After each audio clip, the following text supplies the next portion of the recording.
em Mateus capítulo 7, a partir do versículo 13.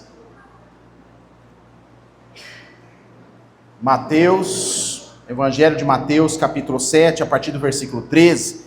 E nós vamos ler o restante do capítulo, Vamos ler até o 29, que encerra tanto o capítulo quanto o sermão da montanha. Então, hoje a gente vai estar encerrando, essa série de pregações que nós iniciamos ali em janeiro, falando sobre a importância do reino de Deus. E hoje nós vamos finalizar, esse tema. E até aqui nos ajudou o Senhor, para que o mês que vem, a gente introduza aí outro tema para a igreja. Mas hoje, a gente vai finalizar, o sermão da montanha de Jesus. Amém, né, irmão? Graças a Deus. Tem uns irmãos que não estão aguentando mais, Fabião. Deixa eu dar uma respirada, pastor. Só pancada, só paulada. Tem um pouquinho hoje, tá, irmão? Não vou mentir, não. Eu vou tentar meu tom de voz ser mais calmo para parecer mais leve, tá? Mas tem algumas coisinhas aqui que às vezes mexem com as coisas que a gente não gosta muito, não. Mas é Deus, tá, irmão? É o texto bíblico aqui. Como eu falei no começo, se a gente abrir a porta, ele entra e faz uma obra na nossa vida. Cabe a gente. Aquele que escutar minha voz e abrir a porta, ele entra. Ouvir a voz e não vou abrir a porta, ele não entra. Então, a palavra tem esse sentido. E Jesus vai encerrar falando isso. Aquele que ouve as minhas palavras e as pratica, é comparado que é o homem prudente, sábio, que constrói a sua casa sobre a rocha. Aquele que ouve e não pratica, que não abre o coração, não deixa Deus entrar, a Bíblia diz, não Denis, a Bíblia diz que é considerado tolo, que construiu a sua casa sobre a areia. Veio a tribulação, tempestade, grande foi a sua ruína. Mas vamos ler o texto, e aí a gente vai conversando, finalizar esse tema tão importante para os nossos corações. Então tá ali, versículo 13, tem na tela se você preferir, for mais fácil para a sua leitura, mas eu sugiro que você fique na sua Bíblia, se você tiver caneta, Se você não tiver, aquela coisa de não riscar a Bíblia, se for como eu, pode riscar tudo, você vai anotando, vai riscando, e aí você vai lendo durante a semana, vai relembrando os pontos, ou celular, papel, enfim, para que você medite ainda mais na sua casa. Diz assim o texto: entrai pela porta estreita, larga é a porta e espaçoso o caminho que conduz para a perdição, e são muitos os que entram por ela. Porque estreita é a porta e apertado o caminho que conduz para a vida, e são poucos os que acertam com ela. Acautelai-vos dos falsos profetas, que se vos apresentam disfarçados em ovelhas, mas por dentro são lobos roubadores. Pelos seus frutos os conhecereis. Colhe-se porventura uvas dos espinheiros ou figos dos abrolhos? Assim toda árvore boa produz bons frutos, porém a árvore má produz frutos maus. Não pode a árvore boa produzir frutos maus, nem a árvore má produzir frutos bons. Toda árvore que não produz bom fruto é cortada e lançada ao fogo. Assim, pois, pelos seus frutos os conhecereis. Nem todo que me diz Senhor, Senhor, entrará no reino dos céus, mas aquele que faz a vontade de meu Pai. Que muitos naquele dia hão de dizer-me: Senhor, Senhor, porventura não temos nós profetizado em teu nome? Em teu nome não expelimos demônios? Em teu nome não fizemos muitos milagres? Então lhes direi olha esse texto, então lhes direi explicitamente: nunca vos conheci, apartai-vos de mim, os que praticais a iniquidade. Todo aquele, pois, que ouve estas minhas palavras e as pratica, será comparado a um homem prudente que edificou a sua casa sobre a rocha. Caiu a chuva, transbordaram os rios, sopraram os ventos e deram com ímpeto contra aquela casa, que não caiu, porque for edificado sobre a rocha. E todo aquele que ouve estas minhas palavras e não as pratica, será comparado a um homem insensato, que edificou a sua casa sobre a areia. Caiu a chuva, transbordaram os rios, sopraram os ventos e deram com ímpeto contra aquela casa, e ela desabou, sendo grande a sua ruína. Quando Jesus acabou de proferir essas palavras, estavam as multidões maravilhadas de sua doutrina, porque ele ensinava como quem tem autoridade e não como os escribas. Vamos orar, irmãos, mais uma vez. Senhor, oramos para que nesse encerramento de um ciclo de mensagens, que o Senhor ache a graça e misericórdia em nós e fale conosco, ó Deus, por meio dessas palavras lidas. Oramos, ó Deus, para que o nosso coração seja terra boa. Oramos, ó Deus, para que a gente abra a porta do nosso coração ao ouvir a Tua voz, para que o Senhor transforme. E a Tua palavra diz que o Senhor corrija quem ama, e se for necessidade do Senhor nos corrigir, de alguma forma, entre as entrelinhas desse texto, é sinal do amor do Senhor para conosco, que possamos entender assim, e abrir o nosso coração para uma prática de vida, para que a gente experimente do Teu reino.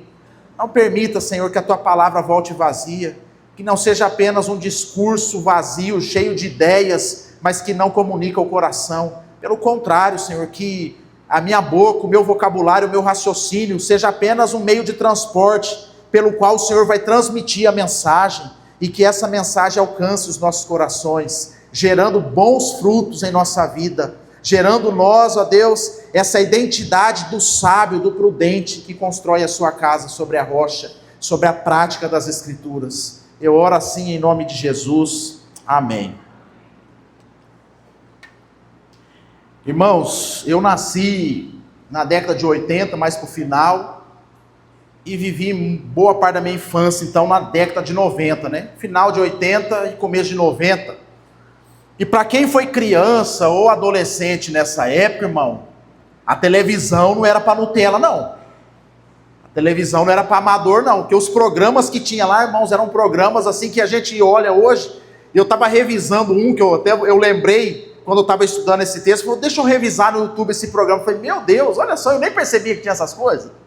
E tinha um programa, irmãos, que marcou a minha infância, que eu acho que foi o primeiro programa, assim, que me gerou aquela sensação de tensão ao estar assistindo. Sabe aquela sensação meio que de medo, de tensão do que vai acontecer? Que era o programa do Sérgio Malandro, que chamava A Hora do Capeta. Olha o nome do programa. A Hora do Capeta. Pensa, irmão, quem sabe que nós estamos ali pensando em capeta? E esse programa A Hora do Capeta, com o Serginho Malandro apresentador, ele tinha lá o ajudante de palco, que era o Capetinha. Era um boneco que chamava Capetinha, todo vermelho com chifrinho. Pasme, era um programa infantil, irmãos, era um programa de criança.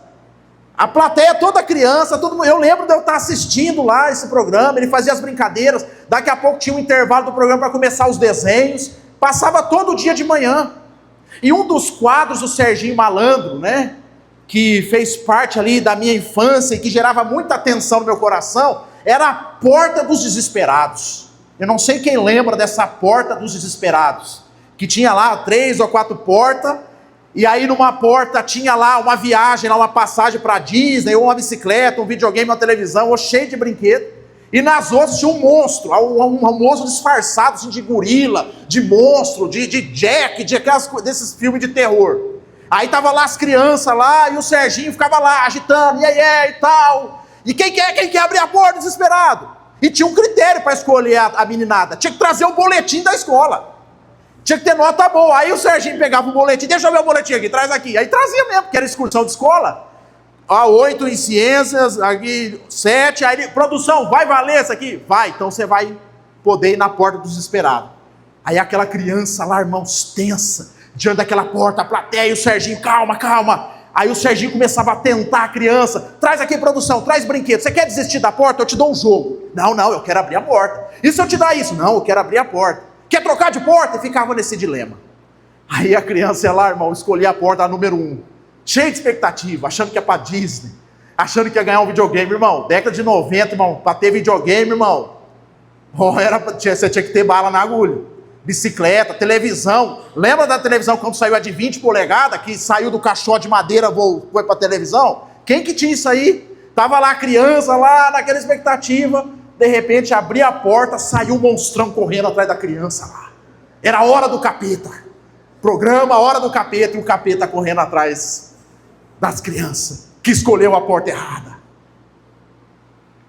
Isso, irmãos, marcou a minha infância e marcou, acredito, a infância de muita gente, quem assistiu essa época.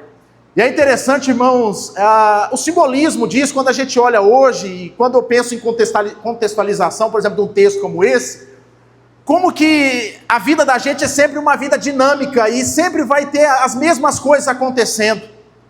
Por exemplo, lá o programa, Patrícia, chamava Hora do Capeta, e o Serginho pedia a instrução do capeta para ver qual porta era certa para entrar. Aí o capetinha falava assim: eu escolho a 2, vai na 2 que dá certo. Tinha gente que ouvia a voz do capetinha e abria a porta 2 e dava ruim. Então esse meme que a gente vê assim nas redes sociais, que tem um diabinho falando assim, ó, vai lá, fala isso que vai dar certo. Serginho Malandro já fazia isso, irmão. O capetinha já influenciava a escolha da porta, a porta certa. E muitos iam para a porta com a expectativa do quê? De ganhar bens, presentes, bens materiais. E muitas vezes se encontravam com quem? Com o capeta. Irmão, Jesus aqui, ele fala de 2 portas. E o tema dessa mensagem, irmãos, é a porta dos desesperados. Diferente da porta do Serginho Malandro, a porta que Jesus está trazendo aqui, aparentemente não sai um capetão correndo atrás se você escolher ela errada. Não vem alguém fantasiado com aquelas fantasias de Halloween, com aquela roupinha vermelha, com aquele rabinho e com tridente assim, dançando. Não tem nada. Normalmente, talvez a porta que Jesus está falando que é a porta larga, é a porta que a criança estava querendo, que é a porta dos bens, que é a porta da viagem da Disney, que é a porta da bicicleta e da televisão. Jesus está dizendo aqui, irmãos, de introdução desse sermão, que existe 2 portas, uma estreita e a outra que o caminho é largo. E ele faz aqui, irmãos, uma referência dizendo que muitos vão para qual? Para a larga. Escolhe a porta larga. Diferente do programa do Serginho Malandro, que a criança não tinha ideia do que está lá dentro, a porta que Jesus está falando, que muitas vezes é a pessoa de Cristo, o ser humano que escolhe essa porta, ele tem noção do que está atrás da porta. As escolhas não é no escuro. As escolhas são conscientes. Elas estão aí diante de nós. E aqui, irmão, Jesus ele vai finalizar o seu sermão falando sobre juízo.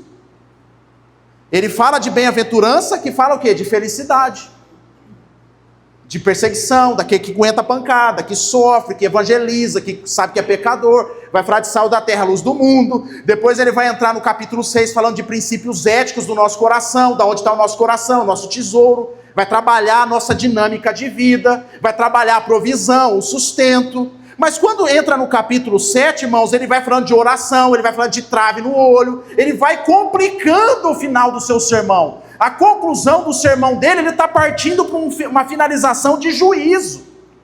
E aí, irmãos, isso aqui é meio drástico, ele vai terminar falando, entrai por onde? Pela porta estreita. Ele abre um parênteses para dizer, larga é a porta, espaçoso o caminho que conduz à perdição. São muitos os que entram por ela. Porque estreita é a porta, é apertada, é o caminho que conduz para a vida. E são poucos que acertam com ela. O interessante é que Jesus está dizendo, entrai. E essa palavra entrar é um verbo imperativo. Jesus está dando uma ordem para a gente entrar. Sabe o que significa? Jesus ele prega um sermão e está dizendo assim, cara, você ouviu todo esse sermão, então viva assim. Não jogue isso fora, entre por esse caminho. É como se Jesus estivesse desesperado. Ao ponto de falar assim, não é possível que você vai ouvir tudo isso que eu acabei de pregar e vai pensar se você vai entrar ou não, se você vai esperar o Serginho Malandro, talvez chamar o capetinho e falar assim, aí capetinha, qual que é a opção? A 2, O que Jesus está dizendo, não vai pedir opinião do outro, não vai esperar, entre nessa porta. Jesus está finalizando o seu sermão dizendo, tudo isso que eu disse, entra por esse caminho, porque se você não entrar, o outro caminho, porque só existe 2, irmãos, só 2 caminhos. Não, pastor, mas todas as religiões levam a Deus. Talvez leve a deuses, não a Deus. Jesus diz, eu sou o caminho, a verdade e a vida. Ninguém vai ao Pai se não passar por mim. Então só existe um caminho para chegar a Deus. E Jesus está dizendo, entra por esse caminho. Porque o outro caminho, a porta é larga e o caminho é largo. O que significa a porta larga, irmãos? É a porta que cabe tudo. É o caminho que cabe tudo. É a porta que você pode entrar de qualquer jeito. É o caminho que você pode ver uma vida de qualquer jeito, que ela é larga, ela cabe. A porta estreita é caminho que entra um de cada vez. Não dá para você levar bagagem, não dá para você levar riquezas, não dá para você levar pecado, não dá para levar certos comportamentos. É uma porta que exige de nós um comprometimento com a palavra, com a verdade, que é renúncia. Por que Jesus usa o exemplo de uma porta estreita? Porque é um de cada vez. Não dá para levar os resíduos desse mundo nessa porta. O caminho largo não, é aquele evangelho que cabe tudo, entra todo mundo do jeito que está, vai trazendo tudo e vai entrando, ninguém esbarra em ninguém, porque é largo o caminho. Mas o estreito não. O estreito muitas vezes você vai entrar sozinho, porque ninguém vai te entender. Porque, mas você vai aí nesse caminho, esse estilo de vida que você quer viver, alguns vão chamar você de religioso, de radical, de extremista, porque você quer viver direito. Mas Jesus fala assim, entra, é esse caminho, não largo. E aqui, irmãos, Jesus, ele, no texto que continua, ele dá a dica para nós, Melissa, o que faz pessoas ou multidões entrar em caminhos largos, caminhos que não são deles. Sabe quem faz? Não é o boteco da esquina, não é a balada que cativa a juventude, não é talvez o mercado de trabalho que te contagia, mas são os falsos profetas, que levam as pessoas para o caminho mais largo. E aqui Jesus, ele diz no versículo 15, acautelai-vos, ou seja, cuidado. Toma cuidado com o falso profeta. Então o caminho largo, a gente acha, o caminho largo qual que é, pastor? Da dança, da festa, da bebedeira, da maconha, da droga, do crime. O que é o caminho largo? Tem gente que acha que o caminho largo é isso, irmão. O que Jesus diz aqui no texto? Que vai chegar gente um dia que expulsou demônio, que pregou a palavra, que chamava Deus o Senhor. O que significa chamar Deus o Senhor? Alguém que professava uma religião. Vai chegar diante dele, e o texto aqui que eu fiz ênfase, fala que ele vai falar de forma explícita, que não conhece esse sujeito. Quem é esse sujeito? É aquele que conduz as pessoas para a porta larga, e ele mesmo entra por essa porta, dizendo que é de Deus. Então, Jesus aqui não está falando dos pecadores que rodeavam ele na época, ele não está falando dos publicanos e pecadores, ele está falando de gente que andava com a Bíblia. Ele está dizendo que a gente tem que ter cautela com os falsos profetas. E olha a descrição desses homens, disfarçados de ovelhas. Vai dizer que eles chamam Deus o Senhor, que eles profetizam em nome de Deus, que eles expulsam demônios. Irmão, e para presbiteriano, né, que não tem muito esse hábito, negócio de demônio, tem alguns que nem crê que existe. Mas aqueles que acreditam que existe, mas tem medo, quando ele fica sabendo que o irmãozinho foi lá e expulsou, ele endeusa esse irmão. Nossa, você viu fulano de tal, disse que foi lá, o demônio estava lá e repreendeu o demônio. Nosso irmão vira um ídolo de espiritualidade, que foi lá e expulsou o demônio, porque expulsar demônio é tocar em regiões espirituais. Você precisa estar de jejum e oração, você precisa estar muito com Deus. Então quem expulsa o demônio é alguém assim, que está numa hierarquia alta no reino de Deus. É alguém que, esse é ungido do Senhor, você nem chega perto. Aí vai montando esses ídolos evangélicos, porque foi lá e expulsou um demônio. Jesus está dizendo que tem gente que vai chegar diante dele e vai dizer assim, eu expulsei demônio. Jesus, rapaz, não conheço, subterrâneo, como Isaac gosta. Chega lá, bate na porta, tá o capetinho do Sérgio Malandro. Opa, te conheço, vem. Não, mas eu conheço você, rapaz, eu que falava para você, escolhe a porta 1. Escolhe a porta 2, e você escolhia. Era eu que falava assim para você, não dá nada não. Não tem problema não. Isso aí não tem nada a ver. Sabe essas frases, nada a ver, não tem nada não. Fui eu que inventei. Isso está no livro da língua capetês. É do dicionário capetês. Não dá nada não. Não tem nada a ver. Entra que eu te conheço. O que fazer, irmãos, diante das portas? Sérgio Malandro, 1987 até 90, eram as 4 portas, mais ou menos. 3. Quando ele volta para o SBT em 94, agora tirou o nome A Hora do Capeta, acho que a sociedade estava mudando já um pouco, chamava Programa do Sérgio Malandro, era 3 portas, uma vermelha, uma verde e uma amarela. Mas Jesus apresenta 2 para nós. Se eu fosse dar cor para elas, né? Uma é grafitada com fogo assim, e a outra com nuvenzinhas, né? O céu, que assim a gente gosta, né? A gente acha que o céu é nuvenzinha e acha que o inferno é fogo, né? Só para simbolizar, mas na verdade não é nada disso. Que porta, irmãos, que nós vamos escolher? E como escolher bem? Talvez, irmãos, nós estamos diante da porta dos desesperados. Talvez há pessoas aqui que estão desesperadas diante do cenário. Mas o texto aqui, irmãos, com 2 aplicações, nos ensina algumas questões, para que a gente possa entrar na porta certa e no caminho certo. Em primeiro lugar, irmãos, busque o discernimento espiritual, para você entrar na porta certa. De 15 até o 23, Jesus vai descrever a figura do falso profeta.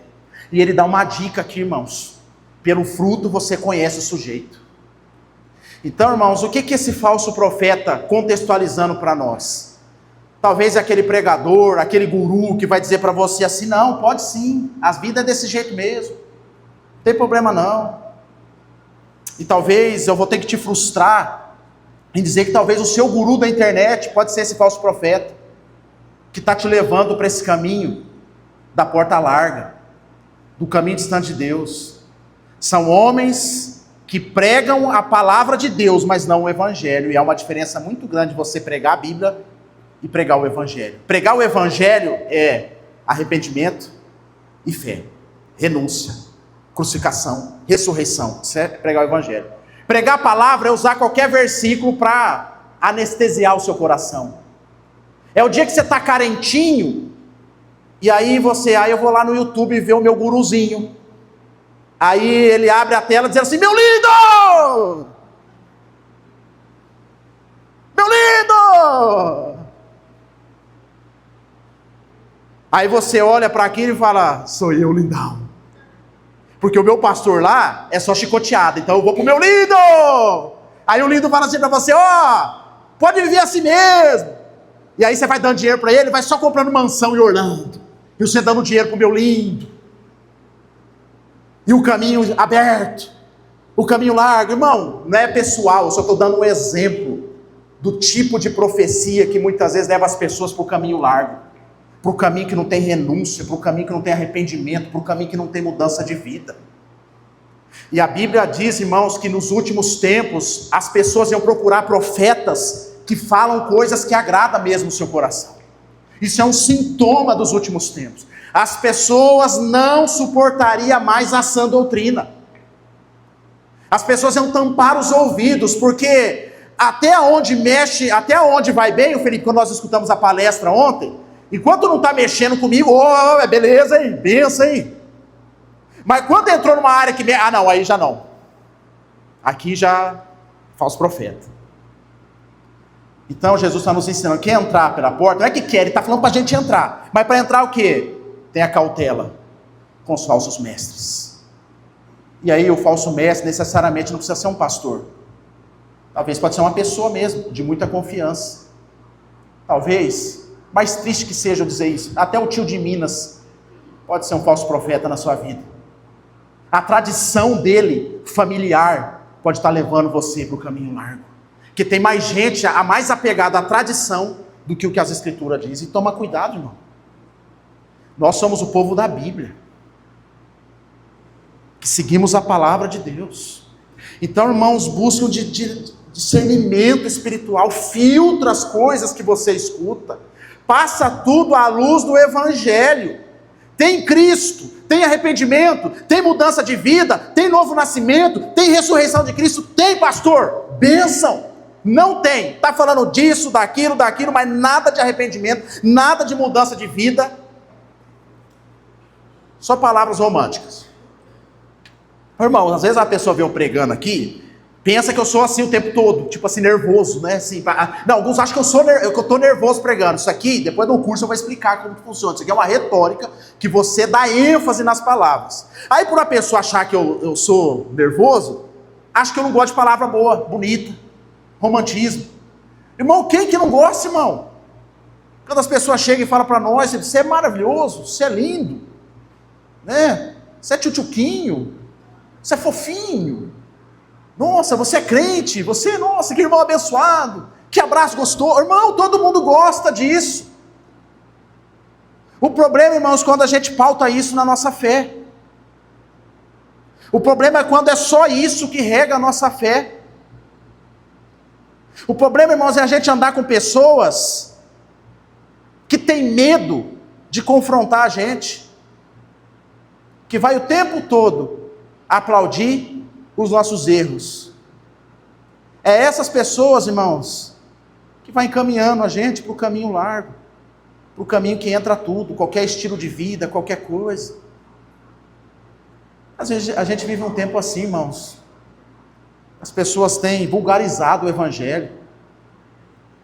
A gente vive dois extremos hoje no país. A gente vê uma marcha para Jesus usando dinheiro público para show gospel, enquanto tem um monte de gente precisando.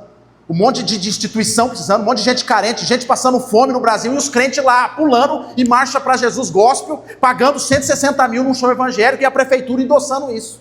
A gente tem isso, esse lado sujo da igreja brasileira. Mas por outro lado, a gente tem um povo também totalmente diferente, que acha que Deus não é mais nada, que assim, servir a Deus, igreja, ser de igreja, ler a palavra, vida de oração, vida de santidade, você não tem nada a ver. Então a gente vive no Brasil hoje esses dois extremos. Aqueles que dizem, não, eu tenho Jesus no meu coração, então tá bom aqui, eu vou ver a minha vida do meu jeito. É um sujeito que Jesus está lá, ele pega Jesus para adaptar o estilo de vida dele. E é por isso, irmãos, que hoje a gente tem que ter igreja para todo mundo. Era para ser assim? Não, mas hoje tem a igreja do roqueiro, tem a igreja do sertanejo, tem a igreja da parede preta, da parede branca, da parede com cruz, da sem cruz. Do que toca hino, do que não toca. Por quê? Porque hoje o culto, o Jesus, ele tem que satisfazer a minha vida. Se ele não satisfazer as minhas expectativas, eu não gosto, eu não vou servir esse aqui, então eu vou procurar lá na esquina do Zé, que lá tem um Jesusinho mais tranquilão, que é o meu Jesus. É esse Jesusinho que nós vamos criando na nossa mentalidade infantilizada, que vai levando a gente lá para o caminho largo, que não confronta o nosso coração, irmãos. E Jesus aqui, queridos, ele é enfático. Ele diz, entra pela porta estreita, larga é a porta espaçosa, o caminho que conduz para a perdição. Perdição, irmãos. O duro, irmão, acho que assim, a coisa mais frustrante que tem, é um dia dar ruim para a gente, servindo, tipo assim, deu ruim, fui para a perdição, como? Crente. Nossa, irmão. É aquele sujeito que viveu dentro da igreja, não dançou, não escutou uma música, não viajou, não passeou, não foi numa festa, não foi nada, e ficou dentro da igreja infernizando a vida dos outros, dizendo Senhor, Senhor, Senhor. Chegou lá e Jesus fala assim, não te conheço. Irmão, pensa num negócio frustrante. Agora, aquele sujeito que gandaiou, que viveu, que gastou a vida, irmão, esse sujeito que não quis saber de Deus, não negócio de Jesus nada, esse sujeito vai chegar no inferno e falar assim, bom dia, seu capeta, cheguei, vim mesmo, quis mesmo. Agora pensa, irmão, um sujeito que viveu dentro da igreja, confessando Senhor, Senhor, e vivendo uma vida mentirosa, hipócrita, e fazendo de tudo, não tem renúncia, não tem compromisso, não tem vida com Deus, não tem santidade, não tem Bíblia na vida, nada. Aí chega lá, Jesus fala assim, eu não te conheço, irmão. Deu ruim para você, acabou, morreu. Irmão, pensa comigo, irmãos, que frustração seria. Eu digo isso, irmãos, para incentivar a gente a viver uma vida de verdade com Deus, autêntica, não de aparência, não uma vida maquiada. Deixa eu falar um negócio, mas aqui a gente não precisa impressionar ninguém não, irmão. Para com essa bobagem de achar que você impressiona alguém. Eu vou lá para a igreja, vou sentar ali, vou fazer isso, para os outros achar que eu... Não, irmão, não é nada. Quando Jesus fala assim, antes de você tirar o cisco, vai lá e vê a trave. Sabe por que ele fala isso? Que você vai ver que você não tem condição nenhuma de fazer nada. Porque a trave é grande. Aí a gente cai nessa besteira, Andresa, de querer viver uma vidinha para dar satisfação para os outros, impressionar os outros, em vez de gastar a nossa vida para agradar o Senhor e Salvador da nossa vida. Mas não, a gente vai montando uma religiãozinha nossa, aparência, para mostrar para os outros espiritualidade. Aí fica aquelas competição de quem é mais crente, de quem faz mais, de quem é isso, de quem é aquilo. Uma bobagem, irmãos. Toma cuidado com o falso profeta. A verdadeira profecia, irmãos, é aquela que entra no nosso coração e nos convence do pecado, da justiça e do juízo, e que opera regeneração dentro da gente e faz a gente viver em novidade de vida, ou pelo menos tentar. É o evangelho que entra dentro da gente, que faz a gente tentar viver uma vida para Deus, ainda que desagrade as pessoas. Não é um cristão vendido para esse mundo. Então, irmãos, porta do desesperado. O que fazer? Busca discernimento espiritual. E buscar discernimento espiritual não é você ir lá na sua playlist de YouTube e ver quem são os seus pregadores. É você olhar para dentro de você. É você olhar dentro de si e ver as suas motivações. Uma pergunta, mas não precisa responder não. O que te traz à igreja? Por que você vem na igreja? Qual que é o motivo? Assim, pastor, vim na igreja. É um bom início para a gente começar a ter um discernimento espiritual. Não, pastor, eu vou lá porque eu sei que se eu ir lá, minha semana vai ser 10. Eu vou dizer para você, irmão, sua semana vai ser 10, pode ir embora. Não é porque você vem que a sua semana é 10. Ela é 10 porque a graça e a misericórdia de Jesus está sobre nós. Ah não, pastor, eu vou porque vai que o anjo está passando lá com a bênção bem naquele domingo e eu perdi. Vai que o anjo, Rony, que chacoalha lá o tanque de Betesda, vai que essa história cola lá e na beira de Jerusalém, ele vem lá e faz igual o Silvio Santos, começa a dar aviãozinho de dinheiro na hora do culto, e eu estou lá e garro essa bênção. Não, eu vou lá porque eu gosto de parecer moralmente melhor que a sociedade, melhor que os outros, eu tenho uma fé, eu tenho uma religião. Lá no meu trabalho, lá eu sou cristão. Onde você vai de domingo à noite? Eu vou na igreja. Aqui não tem coral, mas tem aquela turma que enche a boca, eu canto no coral. Eu sou presbítero, sou pastor. Lembra da história que eu contei de um rapaz, do seminarista? Para seminarista, irmão, é purgatório, você não está lá nem cá. Seminarista, ele não existe assim dentro de uma liturgia presbiteriana. Aí o sujeito seminarista lá em Limeira, a esposa dele trabalhava no escritório de contabilidade, tocou a campainha lá no horário de serviço, eu quero entrar para conversar com a minha esposa. A secretária falou, não entra aqui é só trabalho em funcionamento interno, não atende público. Não, mas minha esposa está aí, eu quero conversar com ela. Mas quem é você? Sou seminarista. Aí ela falou, seminarista? Mas também não entro aqui seminarista. Não, mas tem que entrar, eu sou homem de Deus, seminarista. Não entrou, irmão, para conversar. Horário de serviço é horário de serviço. Mas tem uns crentes que vêm para a igreja porque eu tenho um cargo na igreja, eu sou isso. O que a gente vem aqui, irmão? Qual que é a motivação que nos traz? Só um parente, mas só hoje. Semana que vem nós vamos pregar mais leve, que é aniversário da igreja, mais festa. Então aguenta um pouquinho aí, mais 20 minutinhos. A gente termina o texto. O que nos traz a cultuar a Deus, o que nos move a oferecer louvor a Deus, é a presença dele que faz sentido na nossa vida. É viver uma vida de adoração que faz mais sentido para nós do que para Deus, que nós precisamos adorar o nosso Deus. Ou eu estou aqui à base de troca, esperando alguma coisa acontecer na minha vida. Se você está assim, busque esse discernimento, porque talvez o caminho é porta larga. Porque o falso profeta, a falsa ovelha, ele vai ensinar esse tipo de comportamento. É o comportamento da manutenção. Ele vai querer manter você aqui, ó, assim, ó. Ele não quer que você cresça.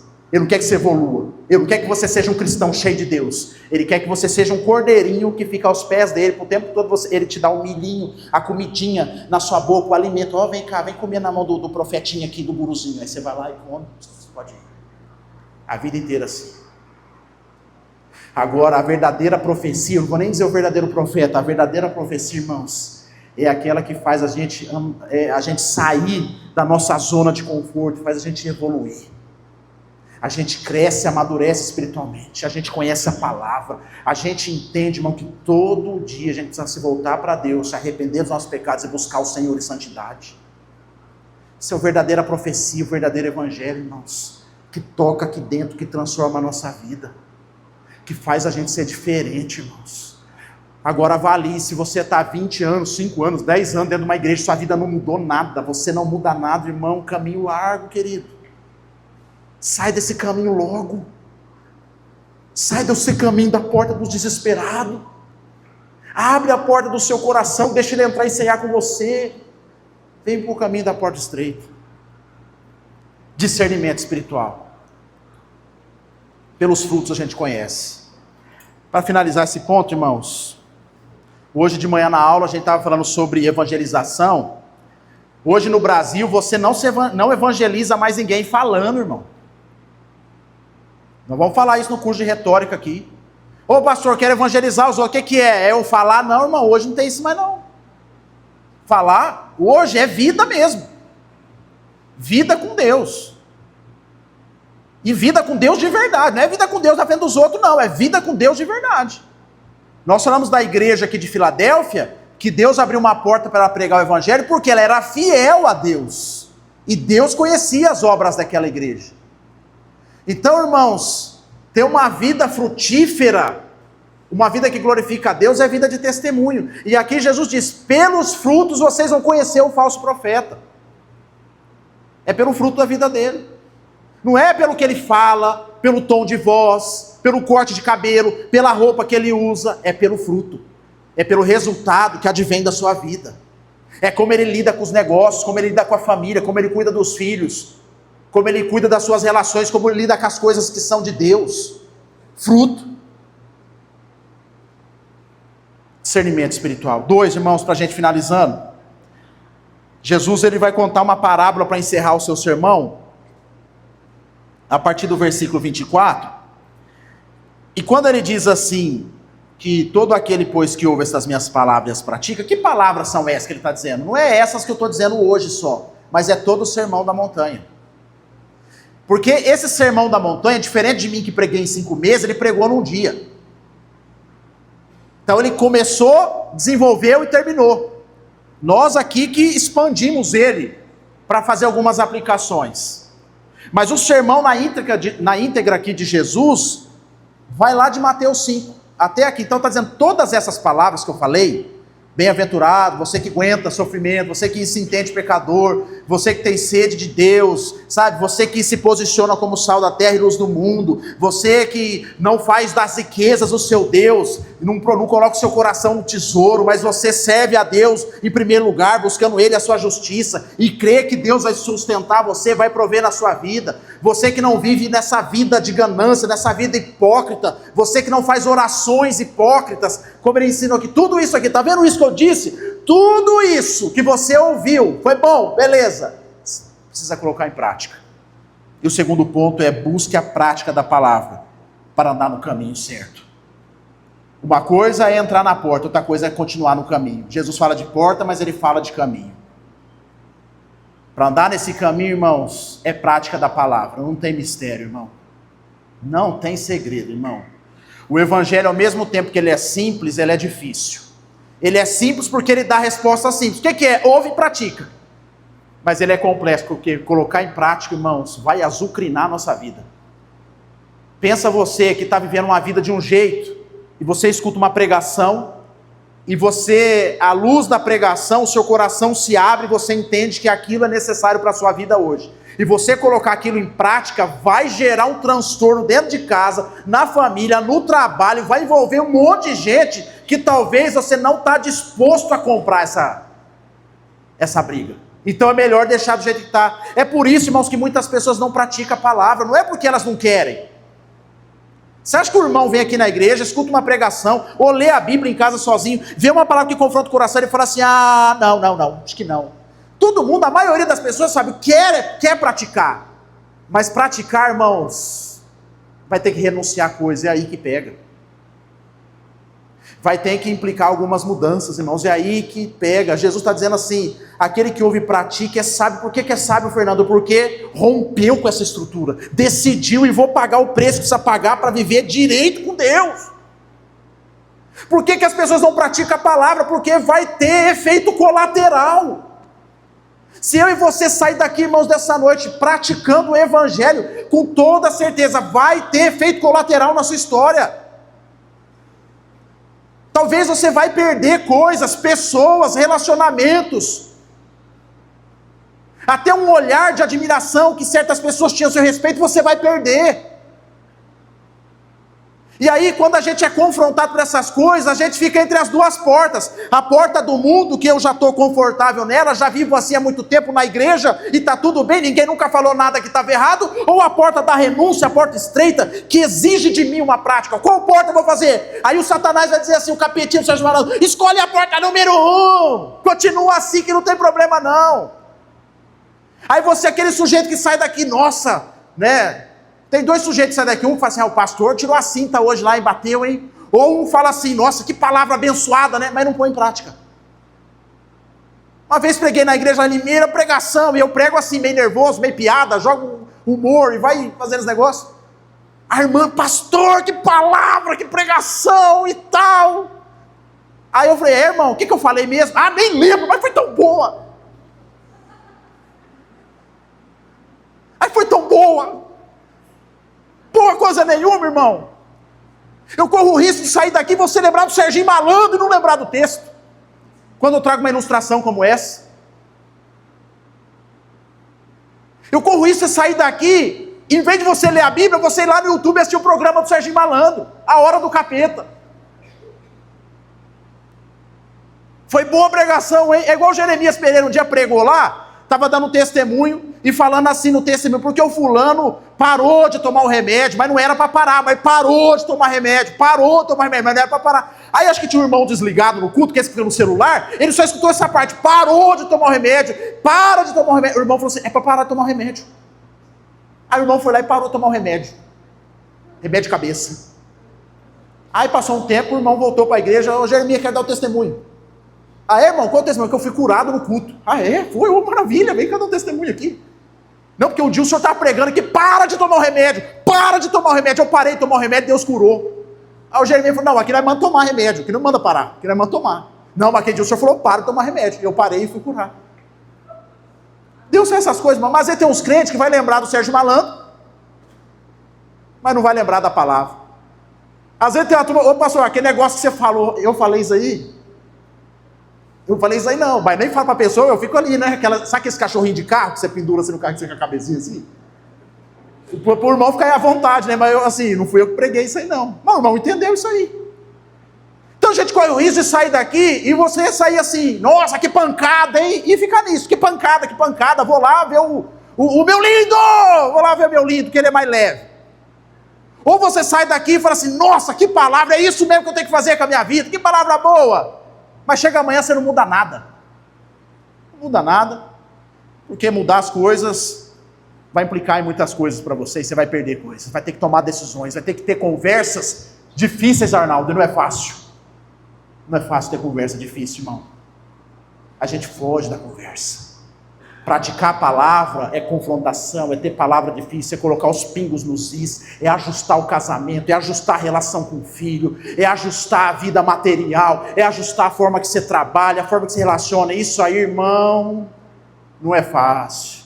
Ainda mais para quem é passivo, para quem é acomodado. Sabe aqueles irmãos que ficam sentados? Você pode fazer isso amanhã, depois, vamos ver. Praticar a palavra, irmão, tem efeito colateral. Por isso que Jesus diz que muitos entram na porta larga, e são poucos, Fábio, que entram na porta estreita. Sabe por quê? Porque entrar na porta estreita, irmão, é dureza. Tem que ser muito homem, muita mulher. Para viver o reino de Deus nos nossos dias, tem que ter coragem, irmão, de colocar a palavra em prática. Ser bíblico hoje, irmão, tem que ter muita ousadia no espírito, para querer levar Deus a sério. Mas Jesus fala, entra por essa porta. E eu encerro, irmãos, dizendo novamente o versículo de Jesus que está em João, que Ele é o caminho, a verdade. Caminho é o único caminho, seja ele estreito, apertadinho, Ele é o único caminho. A verdade, Ele é a única verdade. Não há outra verdade, só Ele. Caminho, verdade e vida. E vida. Vida de verdade é só no caminho estreito. É só nesse caminho estreito. É o único caminho que leva ao Pai. E aí, irmãos, andar nesse caminho, não pense que é uma coisa chata não, irmãos. Tem gente que tem medo, ô pastor, mas a vida vai ser chata, hein? Andar nesse caminho, irmãos. Dizer um negócio para você, José andou nesse caminho. A vida de José foi chata, irmão? Teve problema, como todo mundo tem. Daniel andou nesse caminho, irmão. Você que gosta de ganhar dinheiro, de bom cargo, Daniel foi chefe na Babilônia. Gente lá, ó, do alto escalão, cargo grande. Mas ele não negociou seus valores, ele andou pelo caminho estreito. A vida dele foi ruim, irmão. É que a gente não sei, né, como vai ser lá no céu, se a gente vai encontrar os discípulos lá e bater um papo com eles. Mas quando a gente lê em Atos, os discípulos debaixo de perseguição, você não vê eles tristes andando no caminho estreito, Fábio. Você vê eles felizes de ser presos, saindo ali glorificando a Deus, porque estão sendo perseguidos pela causa de Cristo. E aí, irmão, você que quer viver o reino de Deus, o evangelho intensamente, o caminho é bom. Sabe por que é bom, irmãos? Porque não é religioso, não é baseado em regras, é baseado no relacionamento com Jesus, todos os dias. E é para isso que Jesus nos chama, irmãos, para a gente se render a Ele, esse relacionamento. O que eu estou pregando aqui, não me interprete mal, não estou falando de conjunto de regra, que você tem que fazer ou deixar de fazer, mas é com quem você vai andar. Porque quando a gente anda com Ele, a gente não precisa mais de um livro de regra para dizer para nós o que eu tenho que fazer, eu sei o que eu tenho que fazer. A gente não precisa mais perguntar para o pastor, pastor, pode ouvir música do mundo? Pastor, eu cheguei do serviço cansado, eu posso tomar um golinho de cerveja? Não, irmão, se você anda com Jesus de verdade, você vai saber dessa pergunta. Ô pastor, tem a resposta? Não, irmão, cada um vai ter a sua resposta com Jesus.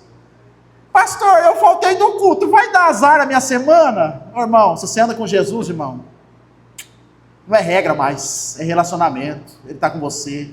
O caminho é estreito, cabe um de cada vez, mas Ele vai na frente com você aqui, ó. Vem. O que eu preciso fazer, Danilinho? Me render a Ele, a esse evangelho, ao reino de Deus, e colocar em prática a palavra do Senhor. Vamos orar, irmãos. Vamos fazer uma análise aí do nosso coração, queridos, diante desse sermão. Como é que você tem vivido a sua vida? Qual é a porta aí que você tem escolhido? Hoje o diabo não é igual o diabinho do Serginho Malandro, que é um boneco vermelho com chifre. O diabo que Jesus diz aqui é falso profeta, que fala bonitinho, mas que conduz a caminhos que não é o caminho da palavra de Deus. Ô pastor, mas ele é teólogo também, irmão, é teólogo também, esses são os piores. Ainda aqueles que não são teólogos têm a desculpa, né, de não ter o entendimento. São neófitos no estudo profundo das Escrituras, mas aqueles que são teólogos, como dizia um pastor lá em Limeira, não precisa orar não existe oração não. Fechou a igreja, fechou a reunião de oração, não precisa ter oração, crente não precisa orar não, que Deus já sabe mesmo para que orar. Precisa servir a Deus, não pode ver do seu jeitão mesmo, é a graça, ô, irmão, a graça é boa mesmo, mas a graça não é graça barata, é a graça que envolve transformação de vida, rendição. E talvez eu e você somos da religião, do pragmatismo, fazemos aquilo que dá certo. Ó, pastor, eu fiz um negócio lá, deu certo, ó. Consegui um emprego, estou ganhando dinheiro, família está bem. Pragmatismo isso chama, não evangelho. Nem sempre o que dá certo é o certo. Nem sempre. Jesus tem chamado a gente, irmãos, para viver na mentalidade do reino. Paulo vai chamar isso de metanoia, de mudança de mente, em Romanos capítulo 12. E quem experimenta essa metanoia, mudança de mente, ele vai dizer que esse que tem a sua mente transformada, ele está apto a experimentar qual é a boa, perfeita e agradável vontade do Senhor. É aquele sujeito que não se deixou contaminar pelo mundo, mas ele foi transformado. É aquele sujeito que conseguiu discernir o que é voz do capeta, o que é voz do Satanás, o que é voz da cultura. Ele conseguiu discernir o que é voz de Deus. É um sujeito que teve a capacidade de tirar os olhos dos outros, procurando um cisco e problema na vida do outro, e conseguiu olhar para dentro de si, viu a trave lá e viu que a coisa está feia. Mas ao ver isso, a Bíblia chama a gente para oração, pedir, buscar e bater, porque você vai encontrar esse Jesus que nos cura, que nos sara. Irmãos, Deus corrige quem Ele ama. Talvez você está sentado aqui e fala assim: pastor, que maravilha essa pregação, estou em dia com Deus. Irmão, louvado seja o nome do Senhor, acontece isso. Mas talvez há pessoas aqui que falam: pastor, me confrontou. Pastor, nada a ver o que o senhor disse. Pastor, isso é coisa da sua cabeça. Ou, é a Bíblia mesmo que diz, mas eu tenho dificuldade com ela. Jesus está aqui nessa noite, irmãos, dizendo para nós: eis que estou à porta e bato. Se você ouvir a minha voz e abrir a porta, eu vou entrar. Vou ceiar com você, vou estar com você e você comigo. É uma relação recíproca. Não é uma relação de misticismo, não é uma relação religiosa, mas é um relacionamento da mesa, é uma companhia. Ore ao Senhor. Ó Deus, nessa noite nós estamos diante do Deus do reino. O Senhor não veio montar uma nova igreja na terra, o Senhor veio estabelecer o reino dos céus. O Senhor não está preocupado se a gente é presbiteriano, batista, assembleiano. O Senhor está preocupado se a gente anda na verdade, se a gente anda no caminho que é o Senhor, o único caminho, a única verdade é a vida, no qual ninguém vai ao Pai se não passar pelo Senhor. O Senhor não chamou a gente para mudar de roupa, para botar roupa gospel, roupa de crente. O Senhor chamou a gente para mudar de mente, mudar de vida. O Senhor não nos chamou para ser um cristão bonitinho dentro de um culto, mas ser um cristão militante da causa de Cristo, de segunda a segunda. Mentalidade do reino, a ética do reino, que corrige o desajuste do nosso coração, e não por lei, não por regra, mas a partir de um relacionamento. É o amor do Senhor, é andando com o Senhor que somos constrangidos a viver uma vida diferente. Ah, Senhor, eu lembro da minha conversão, ninguém nunca chegou para mim, falou para me tirar isso, parar com isso, mas o Evangelho foi mostrando para mim o que era saudável, o que convém, como viver uma vida com o Senhor. Há tantas pessoas, ó Deus, que servem Deus de regrinhas, de perguntinhas, que procuram os seus guruzinhos para afirmar o seu estilo de vida banal. O Senhor nos está chamando para ver uma vida nova, uma vida de relacionamento, uma vida integral na Tua presença.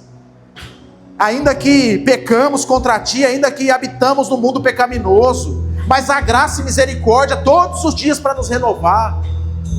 E eu oro, Deus, para que essa igreja, começar de nós, Senhor, que o Senhor desconstrua todo o paradigma da religião, da religiosidade vazia, sem vida, fria, que não muda a vida, apenas traz um status religioso. Que o Senhor repreenda esse demônio em nome de Jesus, e promova, Deus, novo nascimento, morte e ressurreição nessa noite, Evangelho genuíno, rasgando o nosso peito, matando a nossa carne e nos ressuscitando juntamente com o Senhor. Foi para isso que o Senhor nos chamou, para se render a Ti. Faz uma obra em nossos corações, Senhor. Que essa estatística, Deus, que diz que muitos estão entrando no caminho largo e poucos no caminho estreito, que não seja a nossa estatística, pode ser do mundo, mas não dessa igreja. Que dessa igreja não, aqui os crentes estão levando o Senhor a sério, nessa igreja a turma está querendo viver de verdade. Nessa igreja a turma está entendendo a palavra, está ouvindo a palavra, está colocando em prática. Nessa igreja o pessoal está entendendo que a melhor coisa é construir a sua vida sobre a rocha, sobre a prática da palavra, é ser sábio e não tolo. Que essa estatística não seja a nossa, a começar de mim, da minha casa, da minha vida. Eu não sou melhor que ninguém, Senhor. O Senhor conhece meu coração, sabe o quanto eu preciso do Senhor todos os dias. Eu oro para que essa palavra, Deus, a começar de mim, mate o meu eu, a minha carne, para que eu possa ressuscitar com Cristo e viver em novidade de vida, rendido ao Senhor. Em nome de Jesus, fique de pé, irmãos, vamos cantar esse louvor.